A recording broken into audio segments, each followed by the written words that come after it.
Vamos a dar inicio ya formal a nuestra conferencia que se enmarca en el programa de formación para gerentes de la industria eléctrica nacional.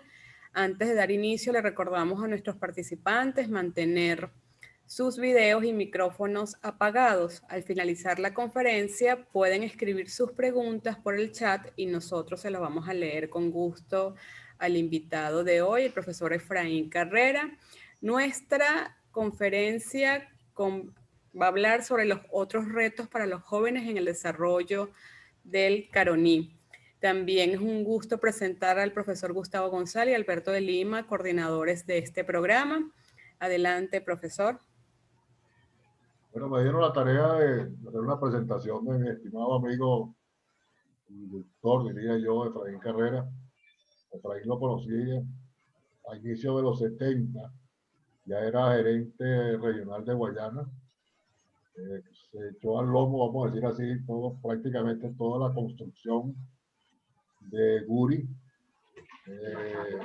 Macagua llegó ya finalizando por Macagua 2 y Caroachi.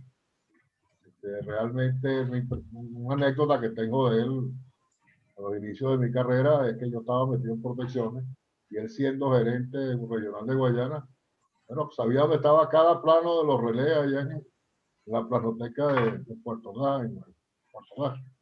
Eso me impresionó muchísimo. Y bueno, a lo largo de mi carrera he tenido mucha interrelación con él porque seguí muy ligado a Edelca cuando salí temprano de óptico. Y realmente es un gran honor poderlo presentar en este ciclo de conferencias que estamos dando en torno del curso de gerencia para ingeniería. Bueno, Efraín, te dejo a ti la palabra ya y un placer de verdad haberte presentado. Un minuto antes, Efraín, yo tuve la oportunidad de interactuar con Efraín durante muchos años, estando en Edelca y yo en Cadafe, y después tuvimos una relación diferente, pero muy placentera, que fue a través de la CIER. Efraín llegó a ser presidente de la CIER y tuve yo el honor de que me nombrara coordinador internacional de planificación y medio ambiente, y en esos años pues compartimos muchas vivencias a través de todos los eventos de la CIER. O sea que por lo demás la mitad seguido somos miembros de un mismo grupo. Tiene usted el derecho de palabra, don Efraín. Gracias.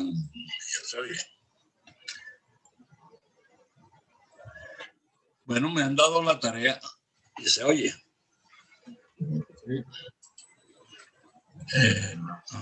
Déjenme terminar de hacer los arreglos aquí para ponerme en armonía.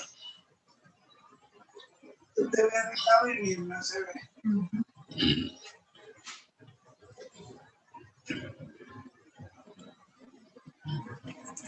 Ok.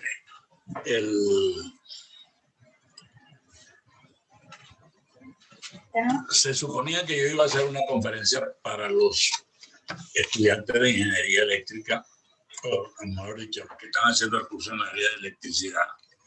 Pero comencé por hacer una conferencia sobre el tema del agua a petición una petición muy específica de José María de Viana. Entonces he considerado que lo más prudente era continuar el recorrido que iniciamos con el reto de los jóvenes a los cuales le cayó en la mano la tarea de iniciar el desarrollo del Caroní.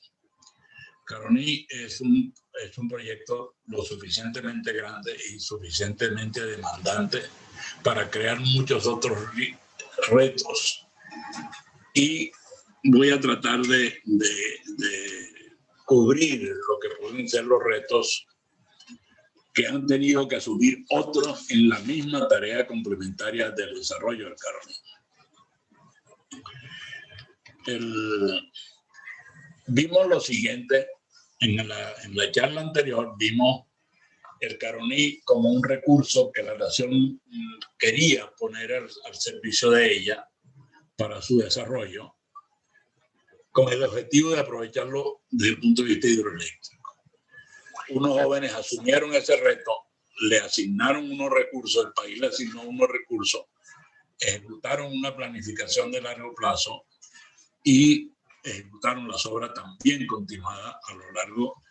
Y es lo que hoy en día llevamos a tener una cadena de centrales hidroeléctricas, Guri, Tocoma, que está pendiente de su final, de ponerla en servicio. Caruachi y Macagua, ambas, la primera y las dos últimas en pleno uso. Pero quisiera hacer un paréntesis de un par de temas que se me quedaron atrás y que uno es de dónde viene el emblema de Delca, lo que es y esto es anecdótico para conocimiento de los muchachos.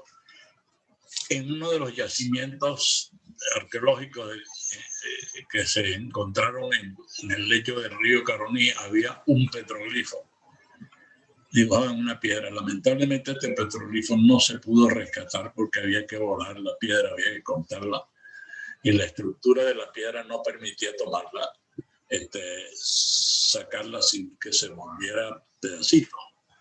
Entonces se decidió sencillamente dibujarlo, fotografiarlo debidamente, y es parte de lo que debe reposar en el centro de documentación que tenía o que tiene Edelca, o lo que fue Edelca, por favor. Ese petroglifo es esta figura que está aquí, que es una especie de laberinto. Hay muchas tesis alrededor de esto. Algunos dicen que está asociado con el brahmanismo, otros dicen que hay 20 teorías asociadas con esto. Pero al final del día, Edelca lo usó para estilizarlo y volverlo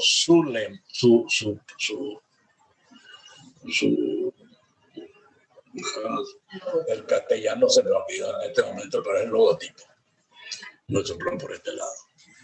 Entonces, eso sencillamente para transmitir esta parte de la historia que no sé si está escrita por algún lado, pero entonces, la otro tema sobre la que quería regresar, que la tuve presente en la vez pasada y no lo hice porque corresponde a una parte muy eléctrica y la vez pasada la conferencia o la charla estaba dedicada fundamentalmente a los temas de agua. Pero no se puede olvidar lo que es la figura de Luis Augusto Colmenares y el inicio del proyecto Macagua, porque vamos a ver, esta es una foto de Macagua ya terminada. Aquí están las 6 máquinas funcionando. Pero en aquel momento había que probar a plena carga las unidades de Macagua de 60 megavatios, que no existía en la zona una demanda para esa máquina. Cuando Macagua se pone en servicio, la primera máquina, la demanda industrial de Sidor no aparecía, por supuesto el aluminio estaba muy lejos. Las únicas demandas que habían por los alrededores era el alumbrado de la carga del pueblo de San Félix, el campamento de la Orinoco Mining en Puerto Ordaz. Y eso era una demanda muy pequeña, no había cómo producir una carga de 60 megavatios y más, porque había que añadirle la sobrecarga, que era parte de la especificación. Y a Luis Augusto Colmenares, y específicamente a él, porque lo he comprobado a través de los que estuvieron allí, a quien se le ocurrió la idea de diseñar y construir esto que es un rheostato líquido, lo llamaban en aquel tiempo, usando la extrapolación de una tecnología conocida. Ya en alguna parte se había hecho un rheostato líquido a 12.000 voltios para probar unas máquinas más pequeñas. Y Luis Augusto se le ocurrió la idea de extrapolar la tecnología. Bueno, no es extrapolable en forma directa porque no lo es así, pero usar la idea para diseñar y construir un reóstato líquido. Lo que ustedes ven aquí en esta foto son una barra, un gran pedestal que tiene en su tope una caseta de mando. Tiene 3 brazos que estaban conectados a las líneas de 115.000 voltios que viajaban entre la casa de máquinas y el patio de distribución. Y en cada brazo hay una especie de tubo, 6, 7 metros de largo, que con los mandos se podía introducir en el agua a un voltaje de 115.000 voltios y la altísima resistividad del agua del Caroní. Producía una carga artificial con la cual se probaban las máquinas y que se usaron para probar prácticamente todas las máquinas. Se usó el reóstato líquido porque la configuración del patio de distribución aquí a la derecha, una doble barra, estoy hablando en términos eléctricos, una doble barra de 115.000 voltios con un enlace, permitía conectar la máquina a una barra y sacarla por la otra con el enlace de barras y alimentar el reóstato que estaba conectado a una sola máquina.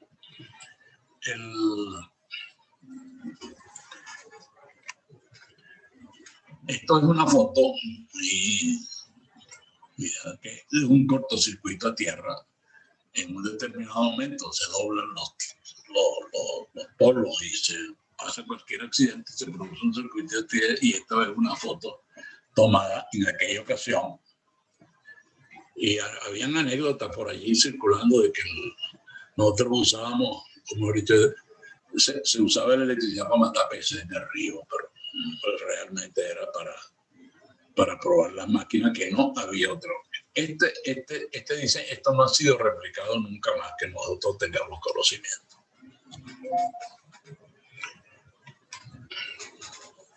El otro tema que me gustaría tocar en el paréntesis es el tema en la vez pasada dije que Tocoma no necesitaba inversiones en el área civil, y debo corregir eso porque creemos pues que posiblemente hay que hacer una revisión también en el aliviadero, por cuanto hay un tema muy importante que es el flujo de agua. Debe ser la capacidad de los aliviaderos debe ser uniforme.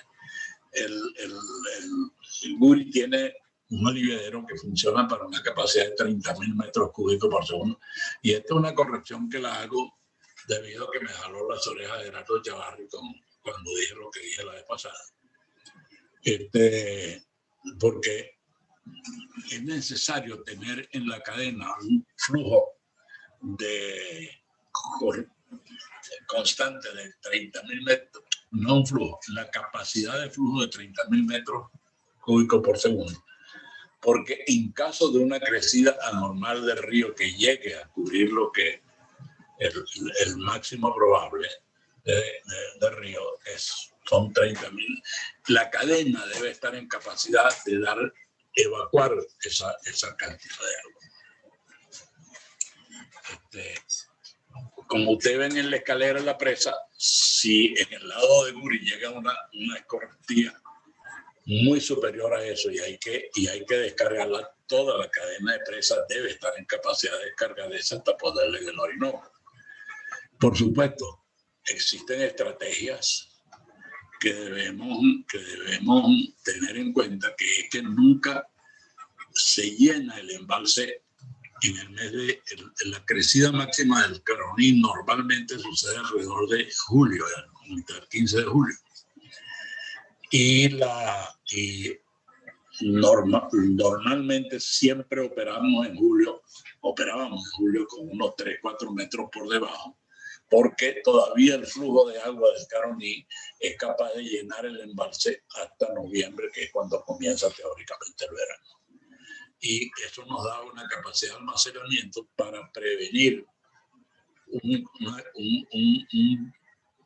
un tobo donde meter esa agua antes de bajarla, antes de hacerla correr por el Orinoco, por la cadena de presa para abajo, por cuanto eso tiene otras implicaciones que deben revisarse en la descarga entre el Caroní y el Orinoco mismo. Ese es un tema que quería dejar allí para como aclaratorio y para que Gerardo no me vuelva a hablar, no se vea. Y por último, quiero dejarle una tarea a los muchachos que están metidos en los temas eléctricos ahorita y de civiles en el curso, que es que averigüen para qué son estas caseticas que están en la que se ven aquí en una foto en la presa, en el paramento aguas abajo de la presa de tierra y el rocamiento izquierda. Dicho eso, en la vez pasada, en la charla anterior, terminé diciendo seguimos. Bueno, vamos a ver cómo seguimos. Y cuáles son los otros retos que siguen presentes y los cuales hay que atender cada día. Uno de los retos, y yo diría que lo estoy tomando de acuerdo con cómo se mueve el agua de arriba para abajo, es la cuenca. Es un reto que también hubo que enfrentar y equiparse para enfrentar ese reto y que se fue sucediendo en forma progresiva.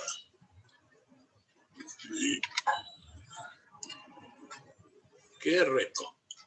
Tener la cuenca, que es tu fuente de agua y por lo pronto, igualito es tu fuente de tu actividad, obliga a tener un cuidado con ella. En el agua, en la cuenca, no solamente está el agua que cae y que escurre y que hay que medirla y tener control sobre ella y para poder usarla en forma adecuada y eficiente, sino que sobre esa cuenca, que es un territorio de los 25.000 metros, de los 3.000 kilómetros cuadrados, hay gente, están las comunidades, que son ecosistemas que también hay que tener cuidado con ellos. Y eso obligó a EDELCA a montar una estructura para atender esa demanda de actividades de información y, lo que es muy importante, la responsabilidad con su fuente. Porque siendo el origen de su agua, EDELCA debe tener una responsabilidad con preservar el agua, y para preservar el agua tiene que preservar la cuenca misma y lo que en ella se mueve. Entonces, empecemos por el tema del agua.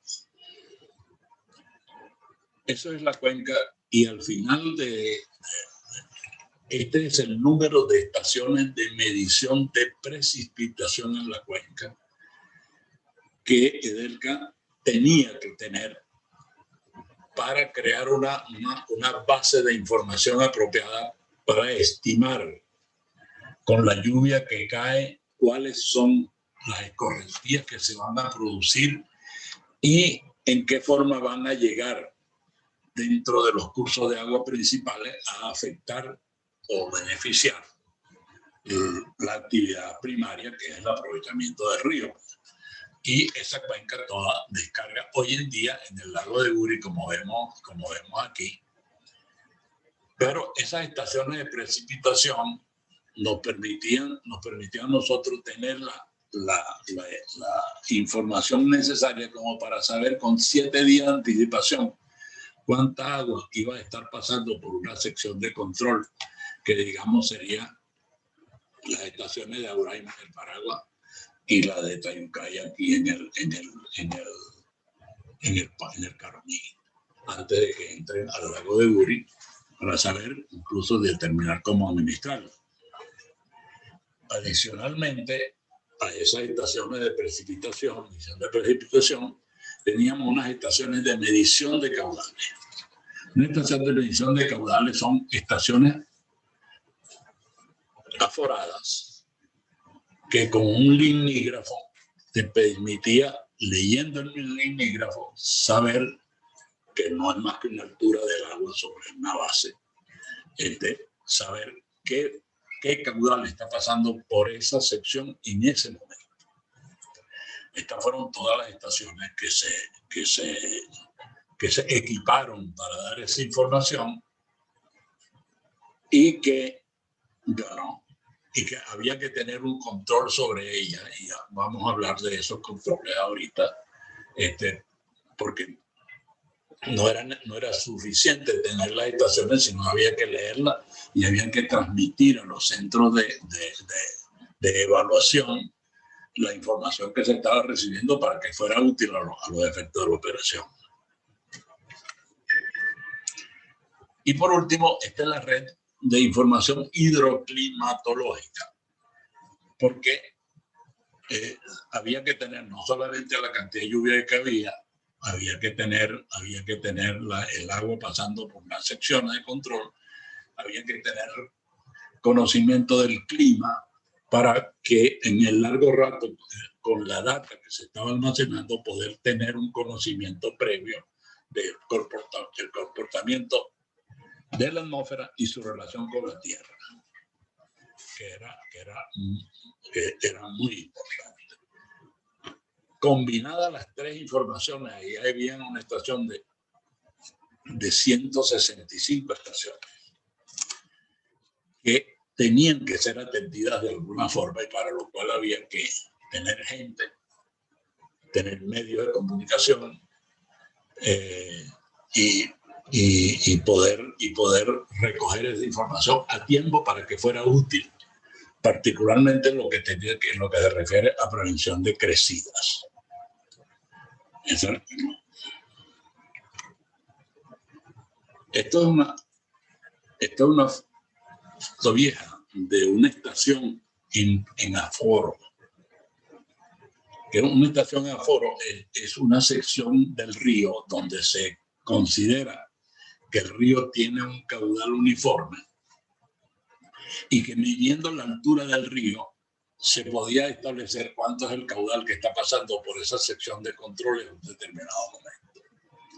Esos son los metros esos que vemos en las orillas del río, de los ríos, que están pintaditos de blanco y rojo, y que esencialmente una persona con unos binóculos se pone en el otro lado, lee la altura y establece cuánta agua está pasando por ahí solamente con leer el micrófono y entrando en una tabla.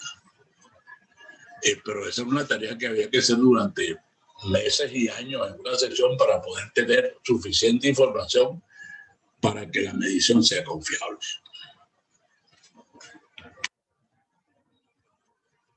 Bueno, y después teníamos el tema de la relación con la comunidad. La relación con la comunidad, ¿cómo se da? Bueno, tenemos una población eminentemente de origen indígena, de origen pemón, regada en la cuenca, en comunidades más o menos grandes o sencillamente en casas aisladas o centros de población muy aislados. Ya vamos a ver un mapa de eso. Con lo cual había que establecer la mejor relación que podíamos establecer era confiarle a los indígenas la lectura de todas esas mediciones y eso le permitía una relación directa con la empresa. La empresa en esa forma ayudaba al sostenimiento de esas comunidades, pero adicionalmente la responsabilidad de la empresa con esas comunidades era que en casos de temas médicos, como solían presentarse fundamentalmente con sarampiones, una epidemia de sarampión en esos pueblos es devastadora, porque no tienen antídotos ni anticuerpos contra ese tipo de enfermedades. Entonces, en el caso mío, la responsabilidad de, en caso de eso, llevarle atención médica o aislarlos para que no contaminaran el resto de la comunidad, sacándolos a estaciones, a centros médicos en las poblaciones aledañas. Y otra forma era que ellos tenían como tarea vigilar y cuidar la red hidrometeorológica en esa cuenca. Este es un mapeo de más o menos las poblaciones indígenas o los centros donde viven gente en la cuenca y le da a usted una idea de la responsabilidad que asumía EDELCA teniendo toda la información y manejándola para poder ayudar.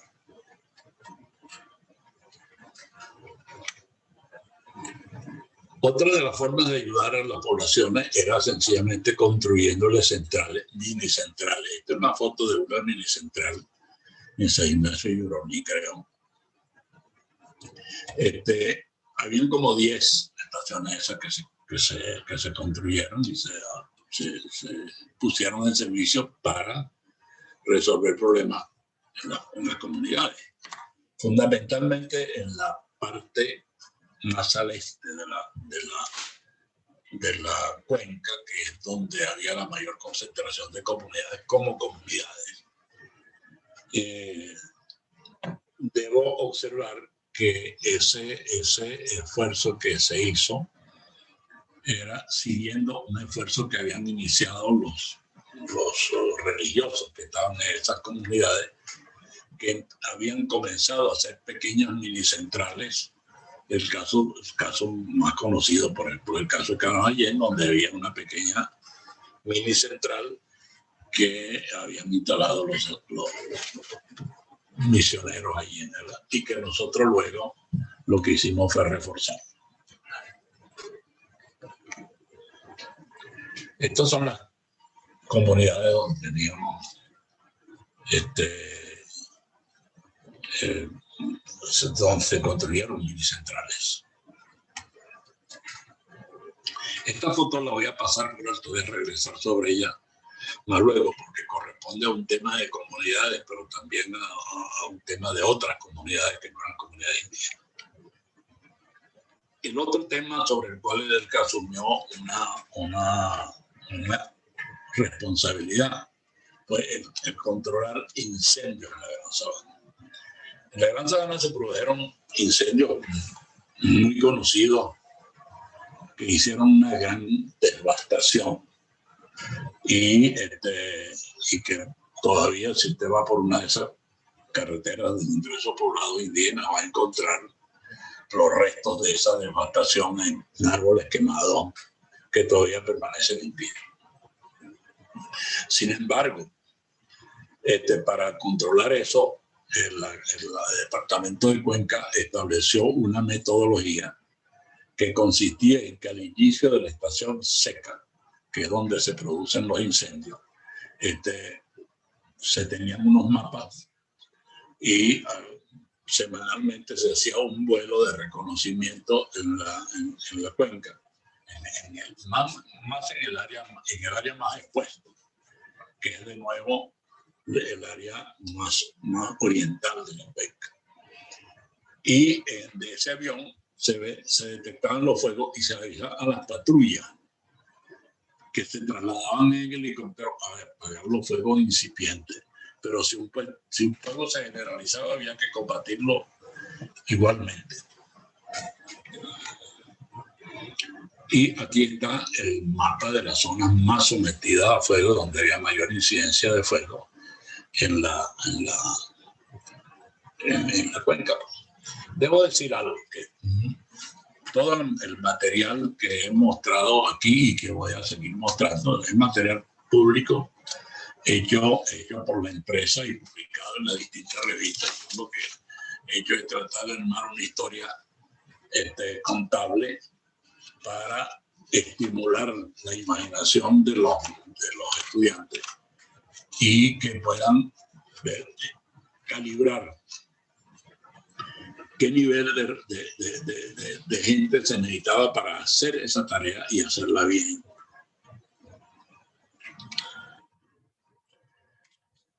Viene otro reto, además, porque hemos visto, empezamos por ver el núcleo del reto, que era hacer esos proyectos.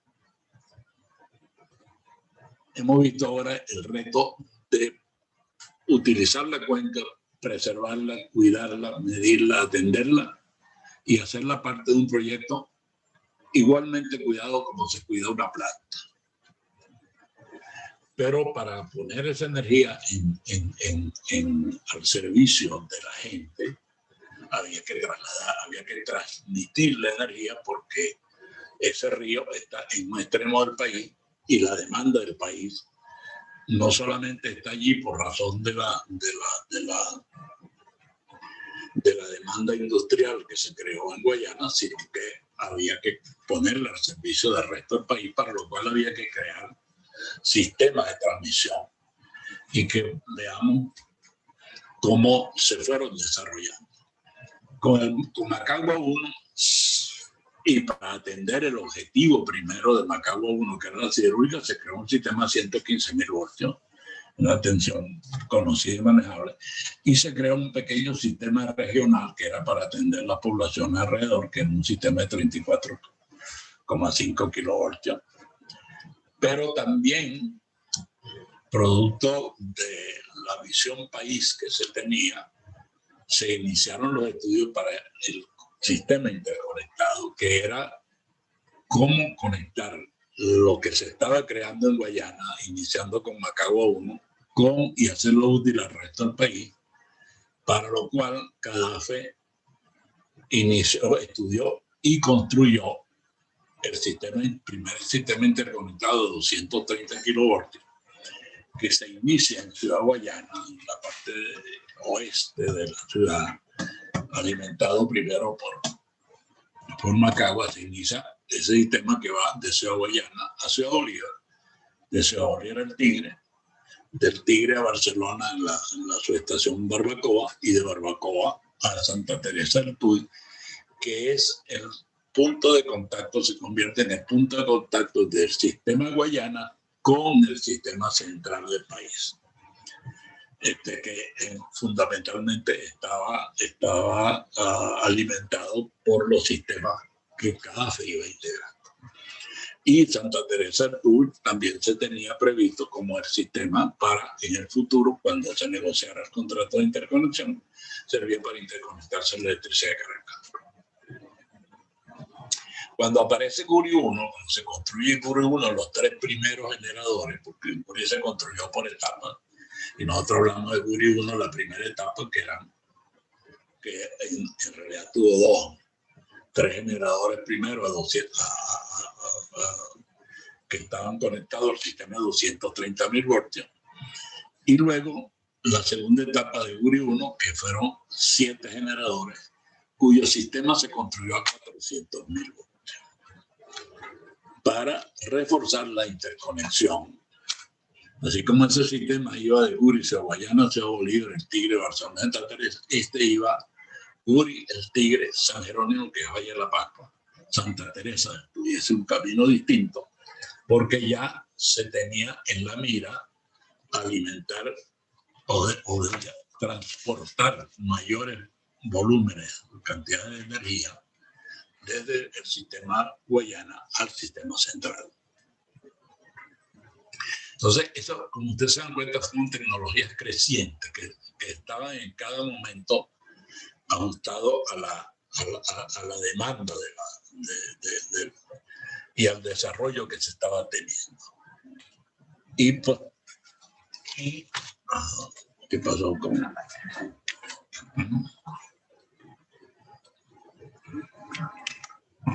Ok, corregido el entuerto. Y luego, con Guri etapa final, aparece el sistema a 765 kilovoltios. Y aquí quisiera detenerme un rato, porque esto, así bien todas las tensiones que se fueron utilizando anteriormente, eran tensiones que estaban bajo control tecnológico prácticamente. 400 ya, para cuando nos metimos, 400 ya era una tensión en uso mundial. Pero cuando nos fuimos a meter, y digo no, que yo debería salir de allí, porque esos fueron una gente,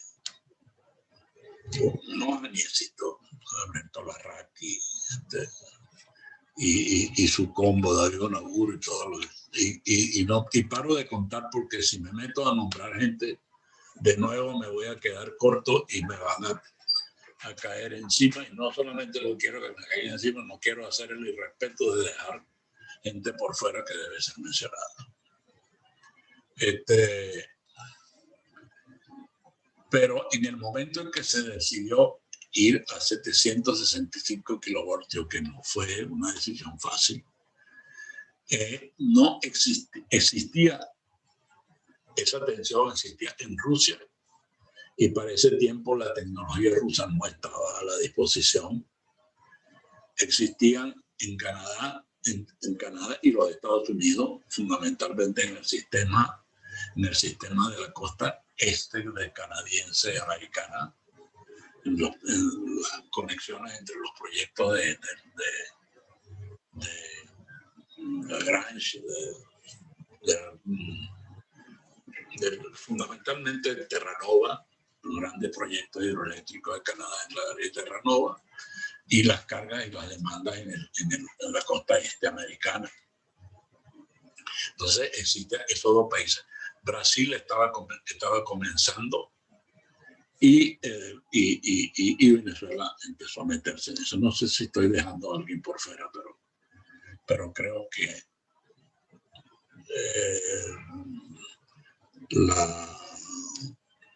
los africanos abajo caramba, chicos, ese muchacho me está echando bromas. En Sudáfrica, que también creo que tiene un sistema, eso creo que vino después. Pero a quienes deseo extremar es en todo el cuidado técnico que tuvieron que tener la gente que estuvo a cargo de esos sistemas, para, habiendo tan poca experiencia mundial, aquí se hiciera un sistema que ha funcionado muy bien. El sistema de 765 kilovoltios, bien cuidado, funcionó muy bien. Estuvo bien cuidado. Entonces, debo destacar el reto que asumieron esos jóvenes cuando recomendaron, estudiaron y llevaron adelante un proyecto de esa magnitud. Por eso me he permitido decir los otros retos que han tenido que afrontar los jóvenes, porque de aquel reto que asumieron los padres fundadores, como dije en aquella ocasión, ahora han habido muchísimos más retos que asumir y que han sido asumidos y ejecutados.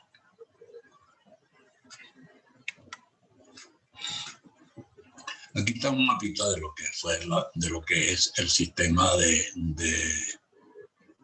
que manejó Edelca, que no es el sistema nacional, porque ahí está faltando el sistema de Cadafe, de Nerven, de Electricidad de Caracas, y todas las otras cosas que veremos posteriormente, más un sistema regional aquí, que nos salimos de suministrar energía a la industria pesada en Guayana, y hicimos conexiones con PDVSA, y se hizo un sistema a 400 kilovoltios para atender la demanda de PDVSA en el área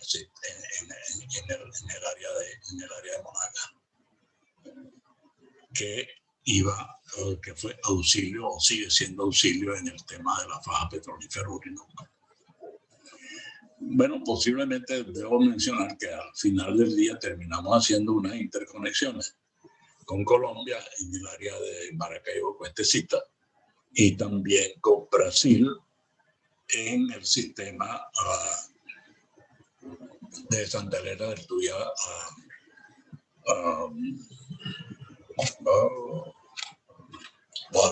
Boli. Bueno, seguimos. Y por último, queremos ir a cómo enlazar toda esa maraña de cosas. Sobre todo, había surgido también otro reto que había que llevar, que había que enlazar desde el punto de vista de comunicaciones, todo eso. Esta es una foto que me gusta ponerla porque todo el sistema de la cuenca está conectado por sistemas de comunicaciones que usan como antena los tepuyes, que permitía con relativamente pocas estaciones cubrir toda la cuenca, recogiendo la información hidrometeorológica que se estaba generando en las distintas estaciones, o por voz, la que no tenía estación automática y que tenía que ir el operador y transmitir desde allí la información sobre las mediciones que estuviera asignada. Pero las telecomunicaciones también tenían otro objeto, que era enlazar todas las actividades de la empresa. Y este cuadro les muestra a plenitud todas las actividades que tenían que tener apoyo en los sistemas de comunicaciones que se instalaron.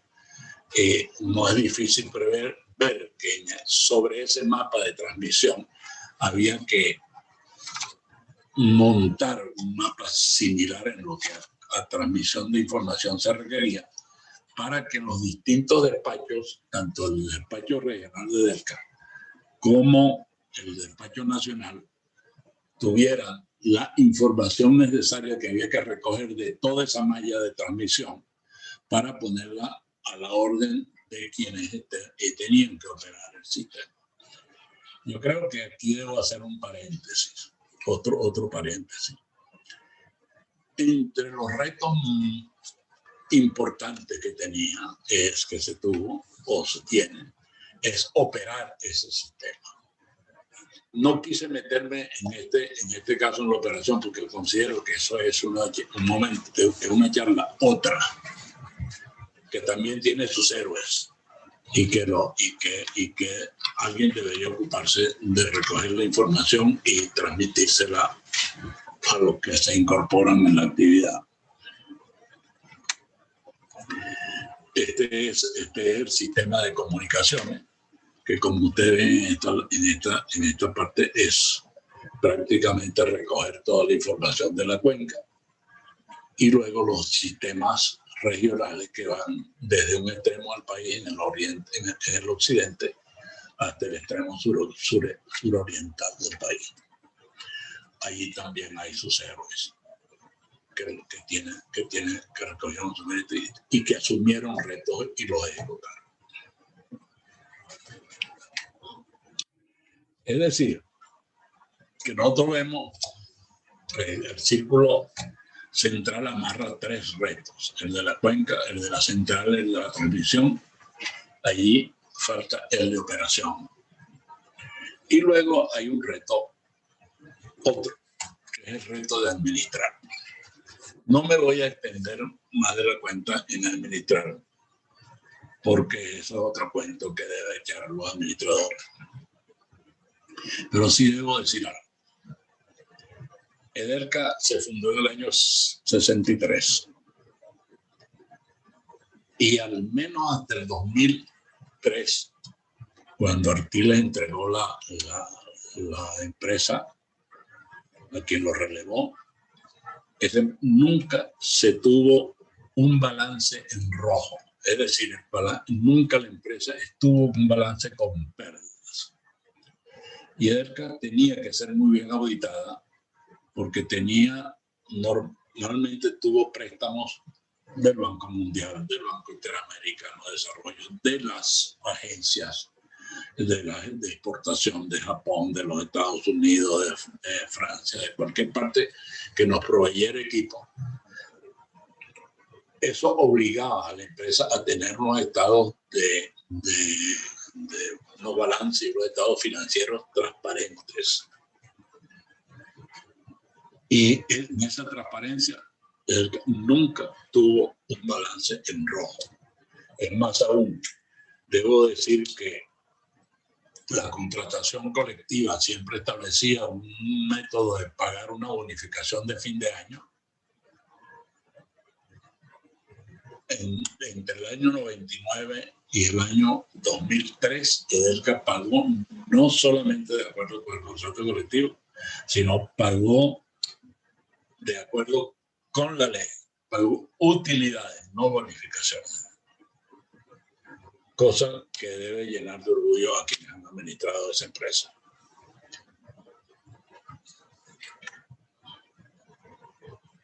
Aquí tengo un reto pendiente. Ahí se me pasó por alto lo de la eso lo dejo por la lámina que no enseñé.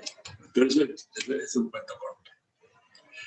Otro reto pendiente es una idea que en un determinado momento circuló y que no sé dónde quedó, que era que para solidificar el sistema de transmisión 400, 365, 230 que va por el norte, se pensó desde la subestación Malena en hacer una interconexión que muchos pensaron que podía ser en corriente continua, que cerrara el ciclo por la parte suroccidental del país. Yo creo que este es un reto que se debe asumir, no deben asumir quienes están tomando la vara de control y definirlo. No encima mucho, pero ahí queda el reto. Yo esta lámina la voy a dejar para después.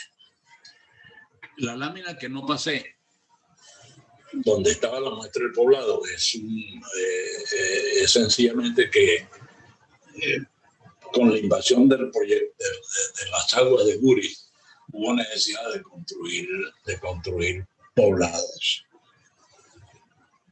Y se hicieron tres. Ese que se mostró en esa lámina era un poblado de una que lo cuento por lo singular que es. Un poblado en una isla del río Paragua, un poblado indígena, que se negaba a vivir en medio de lo que llaman los blancos. Siendo una isla que estaba ahí en el río Paragua, muy cerca del pueblo de La Paragua. Sin embargo, ellos se negaban a admitir blancos viviendo en su río. Blanco lo digo entre comillas, pero ese es el nombre que ellos utilizaban. Y después de 3 años de negociaciones se terminó que ellos aceptaban que se le hiciera un poblado en el sitio que ellos escogieran, aislado, y que respondiera a sus necesidades, más lo que la administración de Delca le podía hacer para mejorar su... En efecto, se diseñó de común acuerdo con ellos casas y formas para construir un pueblo más adecuado a las normas del buen vivir, respetando las costumbres que ellos querían que se las respetaran en su movimiento en la casa. Y se construyó ese pueblo que se llamó La Periquera. Ese pueblo fue fundado. Le dijeron que faltaban eran los españoles. Ese pueblo fue fundado con todas las de ley, respetando las normas que se podían. Y hubo otros poblados que se construyeron que no fueron producto de negociaciones con indígenas, fueron producto sencillamente de la responsabilidad social que Delca mantuvo siempre. Y que la historia simple es la siguiente. A la gente se le da oportunidad de vender su casa e irse, o sencillamente juntarse se le construye la casa en un poblado cercano, o se mantenían como poblado y se le construía su poblado. Entonces se construyeron 3 poblados. Uno, una expansión de La Paragua, ese que ya vimos de lo que es la Nueva Periquera, y uno en el Cabo de la Fortuna, que eran unos pescadores en la orilla del lago inicial de Guri,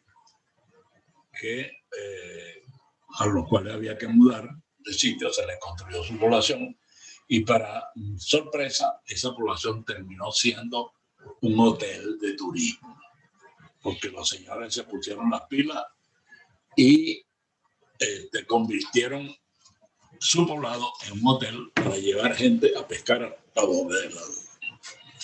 Cierro esta historia.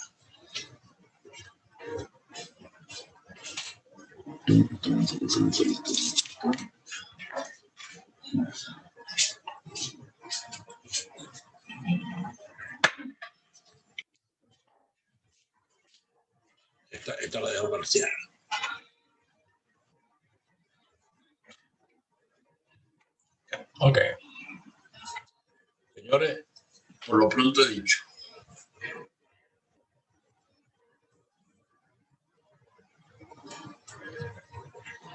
¿Y dónde están? Yo me quedé solo. ¿Cómo está, profesor? Ah, Pasamos entonces a la parte de preguntas y respuestas. una vez que tome agua estoy listo. Ok, ya nos están por acá escribiendo, vamos a ir compartiendo. Sergio Marín, muy buena presentación. ¿Cómo se enfoca la participación de jóvenes y profesionales en general en el desarrollo potencial hidroeléctrico por desarrollar al norte del Orinoco? Bueno, de nuevo, yo me remito a los estudios que está por ahí recogido en un libro de Rafael de León, lo dije la vez pasada, donde hay unas cuantas áreas identificadas, de las cuales hay algunas que están desarrolladas. Se desarrolló Masparro, y otras muy pocas, que son centralitas muy pequeñas que se pusieron en servicio en su momento. Yo diría de nuevo que el futuro del desarrollo de la hidroelectricidad en Venezuela va a estar decidido por los estudios económicos que se hagan. Porque entre el momento en que se decidió hacer el Caroní y hacer un Río Caparo, el esquema energético ha cambiado. Y las energías que en aquel momento eran muy caras se han ido abaratando a la medida en que la tecnología ha ido desarrollándose. Entonces, siendo un país con limitados recursos como lo somos actualmente, y que por un rato creo que vamos a hacerlo, va a ser necesario hacer estudios económicos serios de apreciación económica de los proyectos para poder legitimar su jerarquía. Así que, de nuevo, lo que estoy diciendo es cualquier nuevo proyecto que vaya a entrar en servicio va a tener que ser evaluado apropiadamente. Gracias. Tenemos aquí Dacio Forja, se acaba de perder el circuito A1 de la subestación San Antonio. Estoy con inversor y respaldo de baterías. No veo que puedo hacer desde aquí, pero lo siento por él. Muy bien, Sergio Marín, los desarrollos hidroeléctricos de los Andes se podrían independizar de algunos problemas de transmisión desde la región de Guayana. Son más comentarios. Luis Andrés. Esa tarea última que dejé allí para evaluar esa conexión de Malena a los Andes, posiblemente a Vigía, Buenavista, no sé dónde terminaría. Reforzaría grandemente el sistema andino y pondría al sistema andino a funcionar como lo que debe ser, como presas para resolver problemas de punta, de demanda en punta, porque allá lo expliqué antes, esos proyectos son proyectos de poca capacidad energética, muy buena capacidad en demanda, de poca capacidad energética por la cantidad de agua que es limitada. Entonces, esos proyectos se usan y se usan grandemente mundial, pero conectados a sistemas que tienen energía suficiente para atender las demandas altas y para atender los picos se suplen con energía hidráulica de proyectos de plantas pico. Luis Andrés menciona, en los Andes solo tendríamos oportunidades pequeñas, represas de montaña.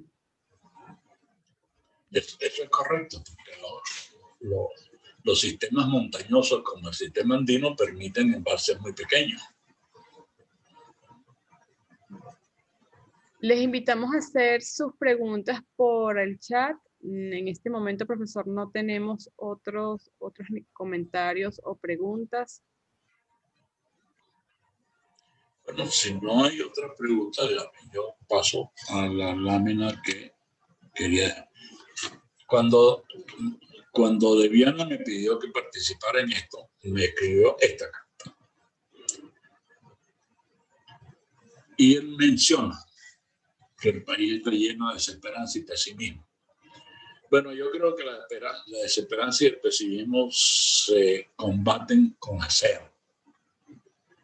Y el hacer es el reto que se les queda a los jóvenes que están formándose para hacer. Eso es lo que creo que es mi mensaje final sobre esto. Muchas gracias por permitirme invadirle su tiempo. Profesor, pero surgió sí aquí unos comentarios finales que se los voy a compartir. Bueno, Sergio Marín dice, me permito disentir, San Agaptón y La Vueltosa funcionan en base. Funcionan en base porque lo hacen funcionar en base, pero los reservorios de agua no están funcionando en base. Luis Andrés, Efraín, muy buena historia, fuiste un guía formidable. Álvaro Llaver, considera que hay que impulsar el proyecto de la planta hidroeléctrica Tayucau. Igual es el mismo razonamiento. Tayucay tiene que competir con otra forma de energía. Me encantaría poder ver a Tayucay haciéndose. Pero la lógica del país hoy en día indica que esa planta tiene que competir.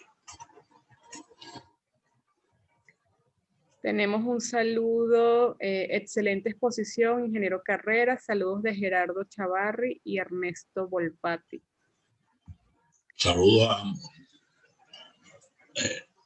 Yerimar Vázquez, bellas palabras, agradecimiento a la conferencia. Pablo Arriaga Mata, los retos más importantes que veo son los del cuidado del medio ambiente y relación con comunidades indígenas. Ese es un cuidado que se ha tenido.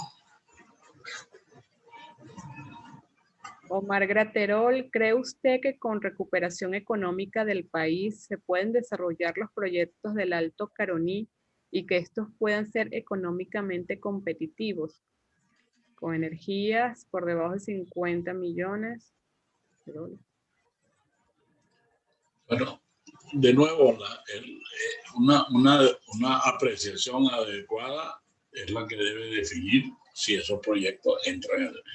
De paso, debo decir, los proyectos del Alto Caroní son proyectos que han sido estudiados, tienen su nivel de dificultades. Por ejemplo, Autobariba invade parte del Parque Canaima, el Parque Nacional Canaima, que es un parque decretado por la UNESCO. Ahí va a ser un poco cuesta arriba el tema político de convencer a la UNESCO de que reduzca el tamaño del parque para dejar que un lago se expanda dentro del parque o que acepte que el lago se expanda dentro del parque. Es decir, hay un camino por recorrer importante antes de poder definir la viabilidad económica de esos proyectos. Bueno, tenemos unos comentarios. Yerimar Vázquez, gracias, profesor. Fidel Orozco, muy buena presentación, se agradece. Edwin Pérez, en su época en Edelca, ¿se realizó algún estudio de comportamiento futuro de los sedimentos? Lo comenté en la reunión pasada, en la charla pasada, ciertamente sí se hizo, porque siempre fue un motivo de preocupación para mucha gente que la actividad minera no afectara el comportamiento del lago. Y de nuevo explico, y no confundamos el arco minero con El arco minero fundamentalmente está en una cuenca distinta, está en la cuenca del río Uruari, que drena hacia el Esequibo. La cuenca del Caroní, una cuenca alta sobre los 900 metros que está en la parte de Santa Elena de Guairén y drena hacia el oeste y luego hacia el norte. Y están muy claramente definidos los mapitas de eso que he mostrado, en donde no es que no haya sedimentos de movimiento, sí los hay porque hay actividad minera legal o ilegal en eso, y hay intervención de la gente que eso en su momento se evaluó y el lago de Uri es tan grande, tan largo, que cualquier sedimento pesado va a sedimentarse en la cola del embalse. Y de ahí en adelante no hay elementos, pueden haber flóculos que queden nadando en el río y que van a pasar por la turbina y por el aliviadero y van a seguir hasta el Orinoco. Pero en el lapso de vida útil de un proyecto como este, no veo personalmente ningún riesgo de que el proyecto se dañe por asovamiento. Igual Edwin Pérez tiene otra pregunta. ¿Qué estudios existían de cómo afectaría el embalse en la minería de oro? Que era muy conocido que existía un posible potencial. He explicado al inicio de esta última que la minería de oro más concentrada está en la zona de la cuenca de otros ríos. Eso no significa que no se esté haciendo por allá, pero no se está haciendo en cantidades tan importantes. Bueno, Pablo Arriaga, muchas gracias por la conferencia. Vladimir Girón, ingeniero Efraín Carrera, gracias por sus palabras, gracias por compartir sus experiencias vividas. Pascual Perazo, mi cordial saludo. La tendencia es la que se dice, pero con sistemas reversibles que cubran la punta. Javier Primera acotó datos de turbinas de Toshiba en Yokohama con más de 8 años esperando pago para enviarlas al país.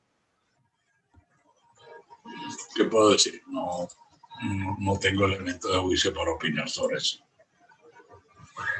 Reinaldo Sánchez, el tema gerencial y toma de decisiones será fundamental para la recuperación de las diferentes plantas de generación existentes y su posibilidad de volverlas a preparar para un mercado abierto de energía.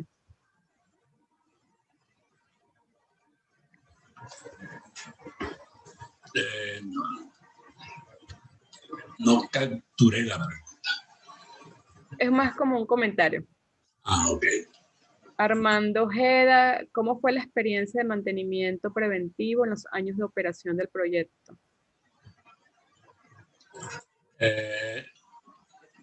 Hasta donde tengo conocimiento al menos hasta los 2005, 2006, el conocimiento que tengo es que allí en esa planta hubo un buen mantenimiento. A partir de allí no puedo decir ni lo uno ni lo otro, solamente que no tengo información. Pascual Perazo menciona, otra de las tendencias son los sistemas solares flotantes que ayudan a ahorrar agua y allí su función de batería. Eso es una idea que mucha gente piensa, incluso yo, si hay que poner baterías, paneles solares en el lago de Uri, se puede cubrir medio lago con paneles solares.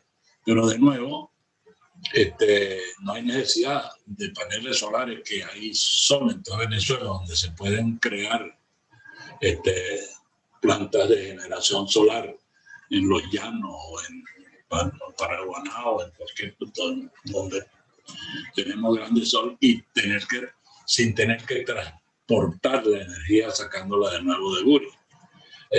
Yo creo que en ese caso poner los paneles solares más cerca de la demanda es mucho más viable que ponerlo alejado de la demanda. Tenemos acá a Sandra Galindo, excelente exposición, gracias por compartir toda su sabiduría. Pascual Perosa menciona, es como usted dice, Y Sandra Galindo está por ahí. Es como usted dice, la vialidad será de estudios importantes. Luis Iris Datica, excelente presentación. Armando Ojeda tiene otra pregunta. ¿Qué sugiere para abordar la puesta a punto de todas las represas? ¿Cómo intervenir las turbinas ya con varias décadas de operación? ¿Estas turbinas tienen alguna vida útil a partir de la cual se debe sustituir o es suficiente mantenimiento? ¿Tiene suficiente mantenimiento mayor en las fechas que recomienda el fabricante? Ahí hay si una máquina tiene buen mantenimiento, dura toda la vida que se quiera tener el servicio. Pero es muy importante tener mantenimiento. Cuando hay adelantos tecnológicos que producen máquinas de mejor eficiencia y ese costo justifica un cambio, bienvenido el caso. Pero mientras tanto, una máquina de ese tamaño puede ser mantenida y tenerla muy larga actividad, funcionando adecuadamente. De nuevo, la relación económica de cuánto vale el cambio comparado con lo que te reporta es lo que va a determinar la sustitución o no del equipo. Tenemos acá de Edwin Pérez, el arco minero incluye las 3 minas que están explotando en la cuenca de la Paragua. Este es parte de la cuenca del Caroní. Correcto, sí. Pero aplica el mismo criterio como que los sólidos pesados se van a decantar muy rápido en cualquier remanso. Y el primer gran remanso es la agua. Cecilia menciona extraordinaria exposición por la visión integral de desarrollo.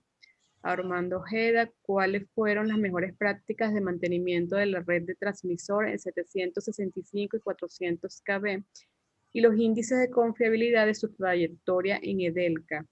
¿Qué sugiere para regresar a dichos niveles de confiabilidad de diseño, rehabilitación o reemplazo por nuevos tendidos por obsolencia o vida útil agotada?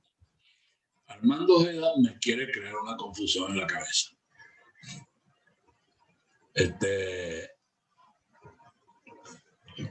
Como muy... Si puede discriminar la pregunta, se la respondo.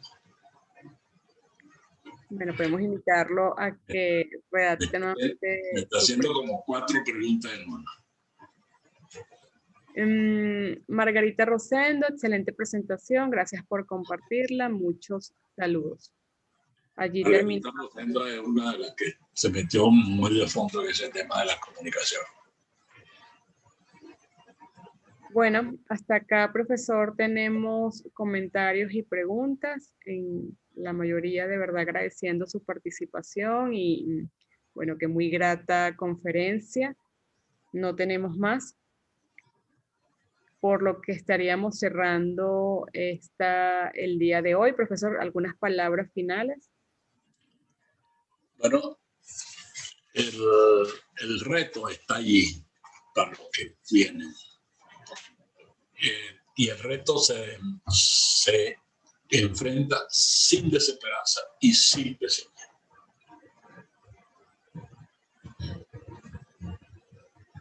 Muy bien. Cerrando así, bueno, profesor, le damos la verdad muy agradecidos en nombre del IESA. Gracias a nuestros participantes e invitados quienes estuvieron aquí presentes, a todo efectivamente el equipo IESA y además desearles buenas tardes. Gracias, profesor.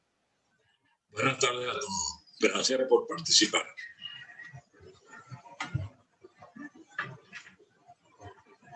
Hasta